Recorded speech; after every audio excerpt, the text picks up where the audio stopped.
السلام علیکم ناظرین اکبر وظائف ٹی وی کی طرف سے آپ کو خوش آمدید۔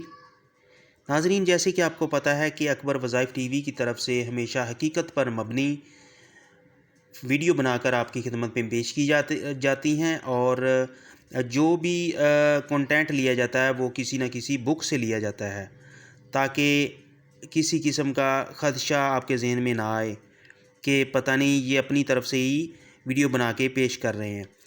تو ہمارا آج کا موضوع ہے حصول اولاد کے حوالے سے، جو آپ کی خدمت میں پیش کرنے جا رہے ہیں۔ اس سے پہلے آپ دوستوں سے ریکویسٹ ہے کہ جن دوستوں نے میرے چینل کو سبسکرائب نہیں کیا، سبسکرائب کر لیں اور بیل آئیکن گھنٹی کو دبا دیں تاکہ میری ہر نئی آنے والی ویڈیو آپ تک پہنچ سکے۔ تو اس حوالے سے جو آیت کریمہ ہے وہ حضرت زکریا علیہ السلام نے اپنے لیے پڑھی تھی، یعنی کہ اس کی فضیلت کے حوالے سے میں آپ کی خدمت میں بات پیش کر رہا ہوں، جو اس بک میں لکھی ہے، اور یہ میں پڑھ کر بھی آپ کو سنا دیتا ہوں۔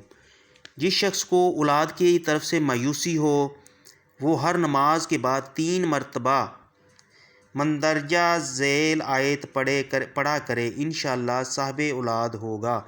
یہ دعا حضرت زکریا علیہ السلام کی ہے۔ ان کو جب اولاد کی طرف سے مایوسی ہو گئی تھی تو انہیں اس دعا کی بدولت فرزند عطا ہوا تھا۔